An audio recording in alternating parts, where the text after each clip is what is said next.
If somebody asked me what the 90s was like, I'd give them D2. Not because I consider it to be some classic of the decade or anything like that, and certainly not because I consider it to be a typical product of the time, but because this admittedly obscure game somehow perfectly encapsulates all the tropes and vibes of the movies, TV shows and video games that were in style during the waning days of the last millennium. And it's one of the most unusual and fascinating games I have ever played, and I make it my habit to play unusual and fascinating games. And so I thought today we could just take a bit of time and really get into it, full deep dive. There are so many systems and gameplay mechanics and overlapping storylines and crazy little touches to talk about that I just couldn't do this shit justice with a shorter video. I'm hoping you guys will stay with me for the long haul as we take this wild ride together. Okay, first up, let's just outline the plot real quick here.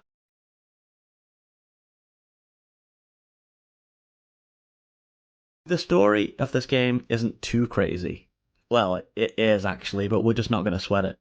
Now the first thing we're going to want to do is pop in disc 1 and notice that the intro movie is listed under a separate menu option from New Game, so it won't play if I just click New Game. Damn, well that's weird, but I'm going to need to see that, so let's go. Please insert disc 4. That's kinda curious. So here's the intro movie, and even though I really do want to get into all the nitty gritty with you on this video, we ain't going to spend too much time on the story just yet. Don't worry, we'll hit all the main beats later. But it's really the gameplay and character work that we want to look at first. That's where this game shines. So as you can see, we are Laura Parton, who is catching a plane for a reason, I guess, and meets this little kid, Janny, and this FBI dude, David. The whole plane is full of characters that actually comprise the main cast of the game later, which is a cool little detail that I only noticed on my second playthrough. Shut up! I said shut up! The final destroyer, the Great Shadow, is coming! But anyway, it gets hijacked by mystical terrorists who summon a comet or a storm or something, and we crash down in Canada. Laura wakes up 8 days later in the safety of a little cabin, and we meet Kimberly Fox, who's been looking after her. So it's time for a talk. Well, Kimberly talks to Laura anyway, but she doesn't talk back. You see, in what can only be described as an absolutely baffling move by series director Kenji Eno, Laura is a silent protagonist. Now that kind of thing's fine for a more action-focused game like Half-Life or something, but in D2 there are so many heartfelt personal scenes and so many touching little moments, and through all of it, Laura ain't got a goddamn word to say on the matter. Anyway, that thing I mentioned before about Laura surviving in the snow for 8 days becomes a recurring plot point, and characters even make a point of how it seems that she is eaten regularly. Now, having played D1, I thought there was going to be a really cool and sinister callback, but alas there is not, because this is a different Laura, and I'll explain what that means later, but rest assured it is dumb as hell. I do actually really like this game, by the way, so I'm not saying the story detracts from it. Quite the opposite, actually. The story is disjointed and wild and dumb, but in a very enjoyable fashion, a la Deadly Premonition or The Evil Within. Now after we wake up and meet Kimmy, we get attacked by a mutant and this dude Parker busts in and starts blasting. He tells us how there are mutants out there who are killing people. They can take human form to trick us. This is maybe the first overt reference to a famous work of sci-fi that we get. Yeah, that's right, it's just like that 1938 John Campbell novel, Who Goes There? Anyway, the only way we can tell friend from foe is by the colour of their blood. If they bleed green, they ain't on our team. Once we get going, our first objectives are to find Janny, the little girl who was on our flight, and also fuel up our snowmobile. There's going to be a lot more going on here, and it's worth going in for the deep dive later, but before we do any of that, you probably want to know about how this game actually plays, right? So let me ask you this. If somebody asked you to design your dream game, what would it be like? Seriously think about that question for a minute. I am going somewhere with this. If you were given a ton of cash and loads of free time to create whatever you wanted, what would that game be? I've thought about this before, and my dream game would look something like this. We'd take the heroic vibe and action platforming of Burning Rangers, mix in the exploration and level design from Blue Stinger, give it the futuristic aesthetic of Phantasy Star Online, and throw in some heavy hangout sim elements a la Astral Chain. Now that game would be amazing in my eyes, but there's no doubt it would be a bit of a mess. There's a lot going on there, like at least 3 or 4 distinct modes to program. Yeah, well that's nothing. In yet another buck-wild Kenji Eno design choice, D2 has no less than 6 totally different modes of play. Seriously, the game just adds mode after mode as it goes along. I gotta admit, I personally love that. It's got a sort of punk rock DIY vibe, cramming in random sections here and there just because it seems cool without worrying if it will actually be cohesive with the game as a whole. Let me run down all these modes for you then. We got a third-person exploration mode that happens when you are outside. We got a node-based first-person mode when you are inside. We got a totally different first-person mode where you can move freely and explore a large area that only happens once. We got the snowmobile driving sections. We got the combat that functions a little like a light gun game. And then we got the totally different combat where you can snipe and hunt animals with a rifle. You can also take their pictures with a camera. And I ain't done yet, friendo, because not only does this game have a myriad of modes, but it also has a preposterous amount of systems and mechanics. There is the usual stuff, items, maps and whatnot, which all look very nice. But then we also got this glossary that tells us what Canada is. Oh, and I mentioned combat, but I didn't explain that it's handled JRPG style. We got constant random encounters complete with a summary screen of points and a whole level up system. Also, the game designers kindly programmed this nice and efficient "you got item" message for when you get item, but that's only ever used if you find a hidden item, otherwise you get a full cinematic. Yeah, you heard me correctly, if you pick up an item that wasn't hidden, then you get a completely unique cutscene every single time. I am not joking, here is Laura picking up first aid sprays.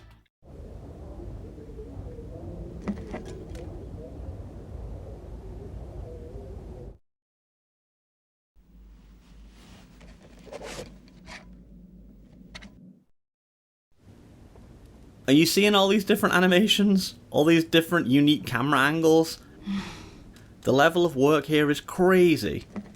Okay, and now here is Laura picking up shotgun shells.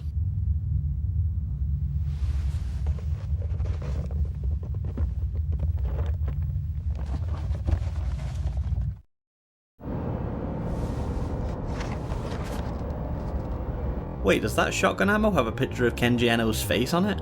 Alright, enough. I'm giving you a lot of information here, and you probably want to see how it all comes together, so let's see that gameplay in a little bit more detail. We start out here in Kimberly's cabin, like I said, and we start off in that node-based FPS mode like I'm playing Myst in 1993 or some shit.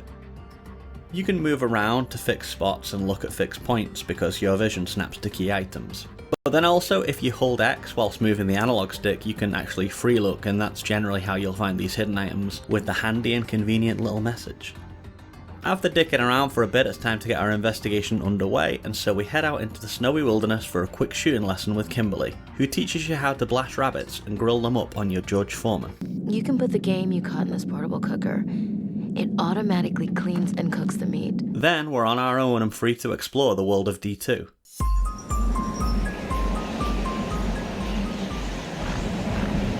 I mentioned earlier the game has 4 discs and each one has a different map. So for disc 1 here we got Kimberly's house, the stone hut, the crash site and the mine. Those are the 4 indoor areas that we'll be exploring on this disc, and then disc 2 is going to have some more for us. So with that in mind, the exploration is pretty simple. The area layouts are generally very straightforward without too many forking paths.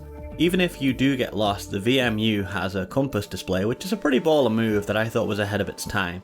If you're playing on an emulator, you can toggle this on and off, which sort of makes the game feel very modern in a way. Quality of life and all that. After trudging around in the snow for a bit, you are bound to hit a random encounter. Usually this can be anything from 1 to 3 monsters. They start out very easy, but by disc 4 they are nearly unbearable. Good thing this game has plenty of first aid sprays. So you do this sort of Virtua Cop, Time Crisis, House of the Dead light gun mode to shoot them, and it's kinda fun. It's weird and experimental, and I don't love it, but nor do I hate it. On the one hand, it distinguishes this game as being very different from other survival horrors of the time. But then on the other hand, because we only ever see the monsters after transitioning into this mode, it does make the overworld map feel very sparse and empty. Which is kind of a pro and a con, depending on your personal preference, I guess. Now, I mentioned that the objectives for this one are to rescue Janny, this cute little kid with the round face, and to find gas for our snowmobile. So let's do that now, because I want to show you the absolutely preposterous methods we use to achieve our goals in this game. We're going to want to hit up that Tyrell gold mine, and once we get there, we're going to find that we can't get in. So then this happens.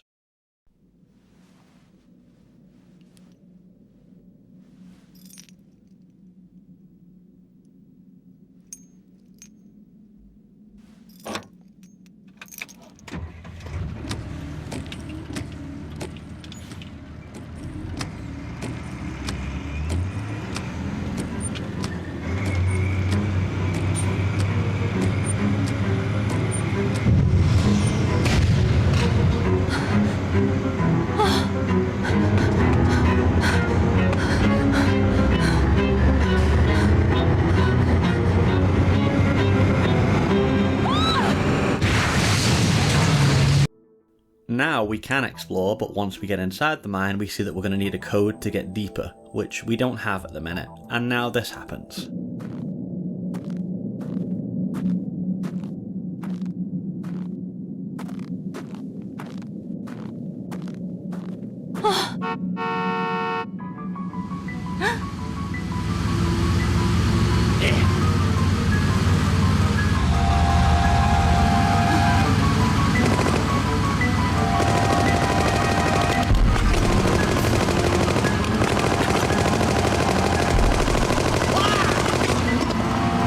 This scene makes me laugh every time, just the way Laura stands there and blasts this jump away. Anyway, we now have a classic D2 boss battle. These function exactly the same as normal battles, but for some reason the character you're fighting never stops talking, and it is very annoying.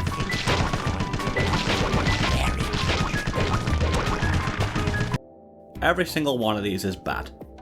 He's dead now and exploded into doves or something, so let's take his keycard to the stone shack. There's the code. Back to the mine, and now we get that free roaming FPS mode rather than the node based one. I kind of understand why they did that, as this section is very maze-like, a big old labyrinth that we need to explore and find the centre. But to program in an entirely new mode of exploration just for one area still seems a little wild to me. We need to explore the mines and find our way down to the lower levels to find Janny and fuel. After we do this, we see this scene which recurs many times and we can talk about it later, and then Laura falls out of the sky and through the roof of Kimmy's shack. Yup. And that's just one small part of disc 1. Now let's calm down a little and chill out with this nice menu music.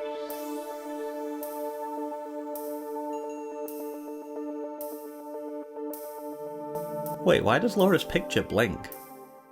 I keep mentioning Laura here, and I think it's about time we talk about who she is. And I don't mean who she is in the game just yet, but who she is in the real world.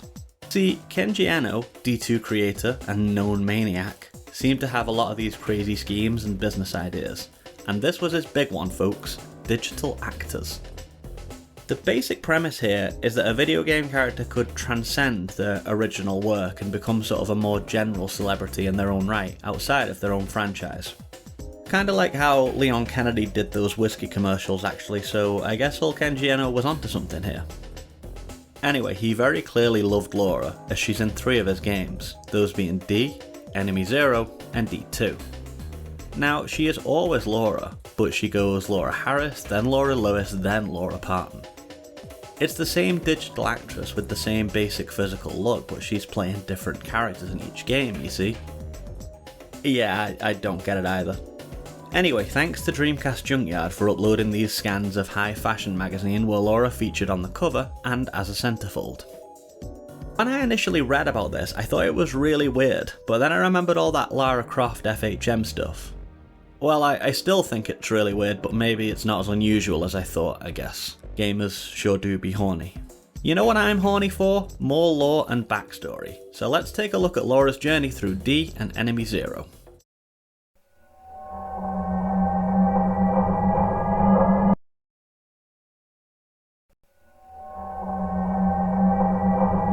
D has aged poorly, there's no doubt about that. I personally find all these old FMV games to be pretty intolerable, but as far as they go, this is one of the more bearable ones I've played. The premise is this: Laura Harris, not yet Laura Parton, turns up at the scene of a grisly mass murder. It's a hospital where her dad works, and apparently he's gone apeshit and just started stabbing everyone or something. She's sporting a very bad haircut, unlike the very cool haircut she'll get later in D2. But we don't get time to think on it or explore the hospital because a mysterious blob portal thingy turns up and teleports us to a gothic castle. And that's it. We now have an arbitrary time limit of 2 hours or something to explore this castle and learn the truth about our dad, which is, spoilers incoming, that he is a fucking vampire, and by extension so are we, because we're literally the descendants of Dracula. Okay, sure, I guess. So here's the thing. I always thought that the D in the title stood for Dracula, and so I thought D2 being a numbered sequel was going to continue that vampiric theme in some way. And when everybody in D2 keeps asking Laura how she survived in the aftermath of a plane crash for 8 days, having apparently eaten regularly, I was thinking that the implications were going to be pretty sinister. That she ate the other survivors or feasted on their blood or whatever, which would have been cool and given her a bit of a Legacy of Kain anti-hero kind of status, but no, the vampire stuff just totally gets dropped after this. And the reason she was able to survive the ordeal in D2 is significantly dumber, as you'll see when we get to it. Anyway, D was a pretty big hit in Japan, but not so much in the West, and Kenji Eno also had a falling out with Sony, and so instead took his next project over to Sega, and thus Enemy Zero dropped on the Sega Saturn.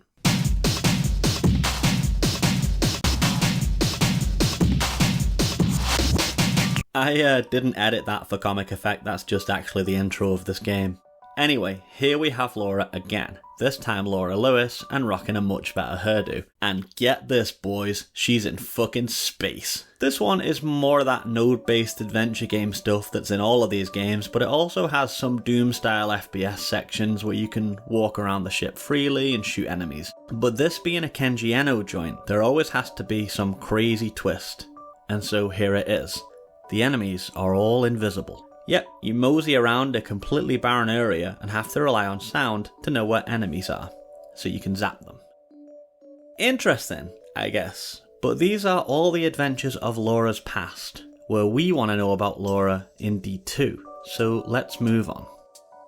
Oh, by the way, D2 was initially going to release for the Saturn, but development took such a long time, and also they totally changed the idea for the story partway through the process, that it ended up on the Dreamcast, but a prototype was developed that was going to be set in Hungary and have you playing as Laura's son, battling the devil in medieval times.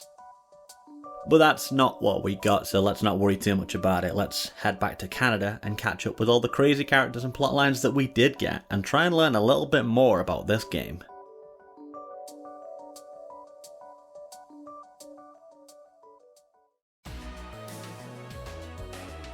We are back on track, my friends. The historical detour is over, and from here on out it is all pure D2 analysis, baby.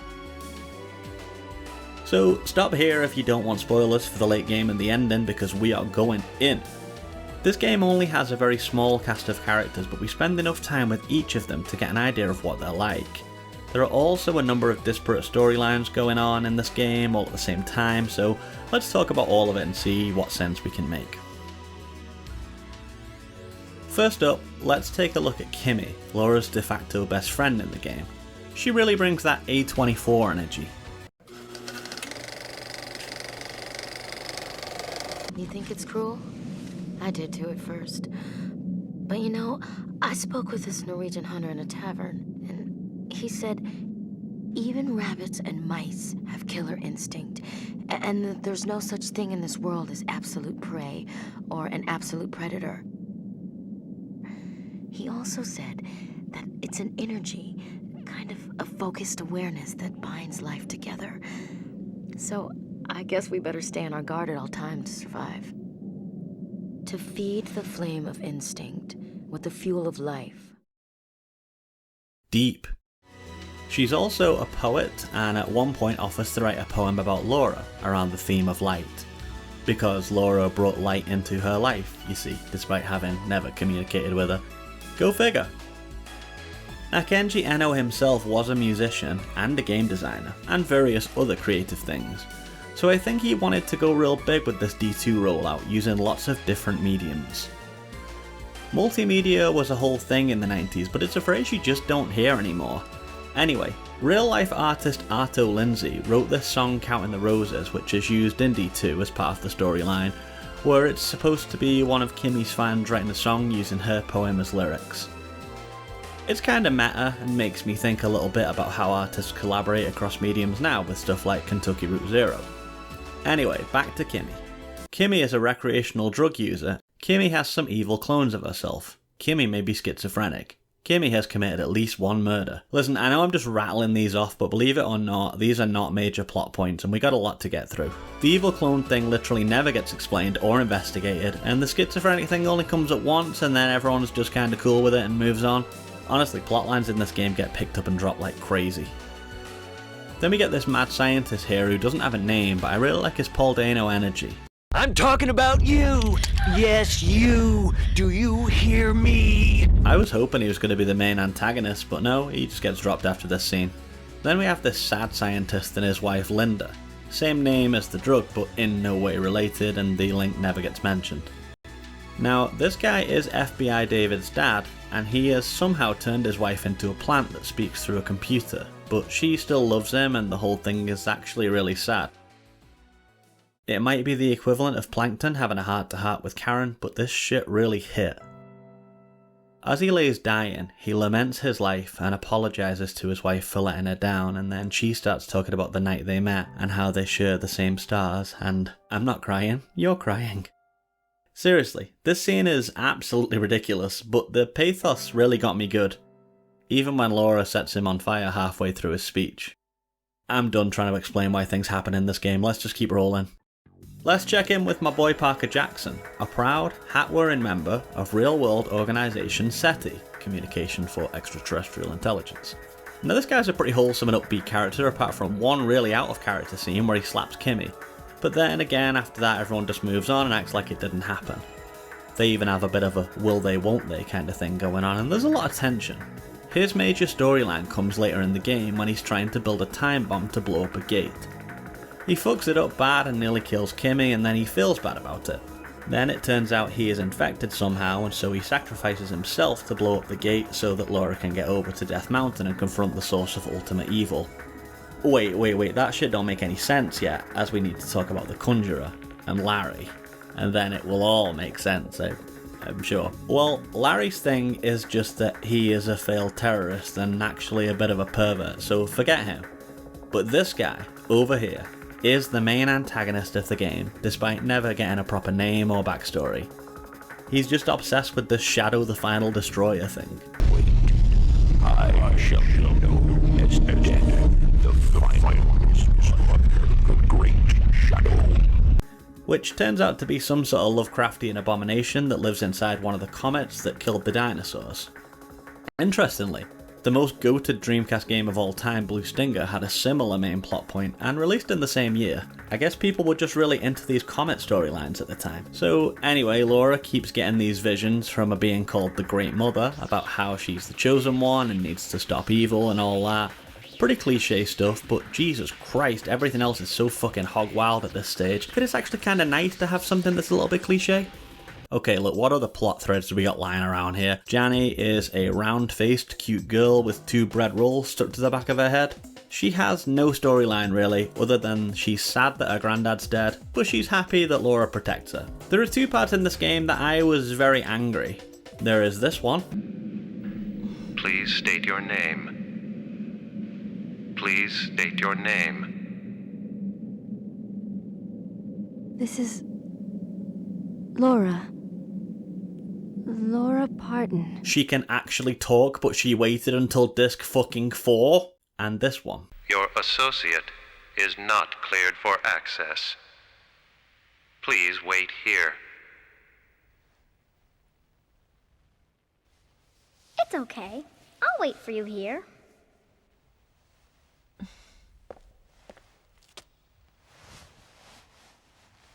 I know you'll come back. I'll wait for you. And now she goes mute again when Janny needs her. I am losing my mind with this shit. Anyway, Janny melts. I'm scared.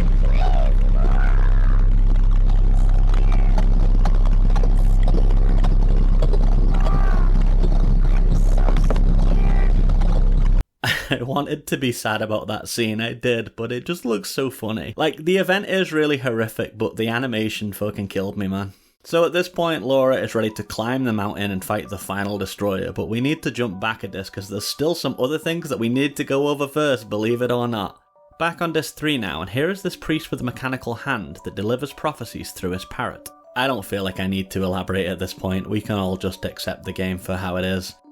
He's been sat in this church, blowing out candles day by day, waiting for the prophesized one to turn up on the prophesized day, and of course that is Laura. He has some cool cryptic conversations with her, and the area is pretty vibey, but Lord knows I'm trying to streamline this shit as much as I can, so let's just see what's next. Right, so what exactly is Laura then? Let's answer that question. Here at the start of disc 4 we find Lucy Parton Laboratory, and Lucy Parton is the name of Laura's mother. So hot damn, we know we are in for some exposition dumping. They put one of these nice cyber control room thingies in the game just especially for me as a little treat. All these sleek gadgets and this nice console, I really love it.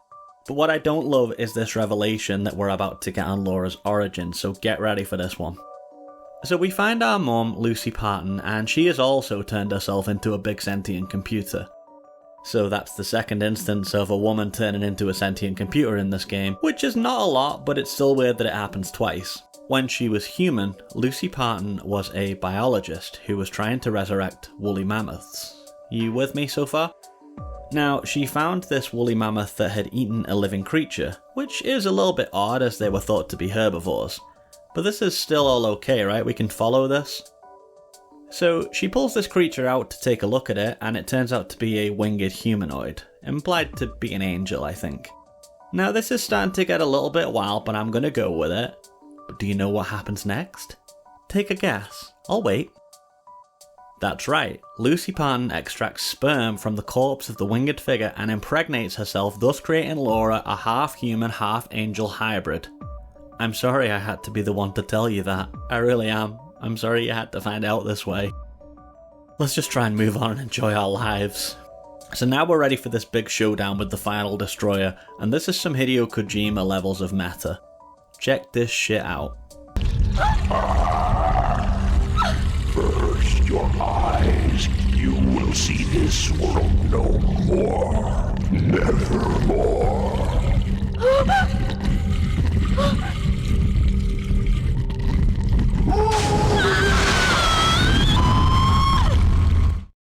And then you don't see anything for the rest of the fight. Next, I will take your ears, and these words will be the last you ever hear.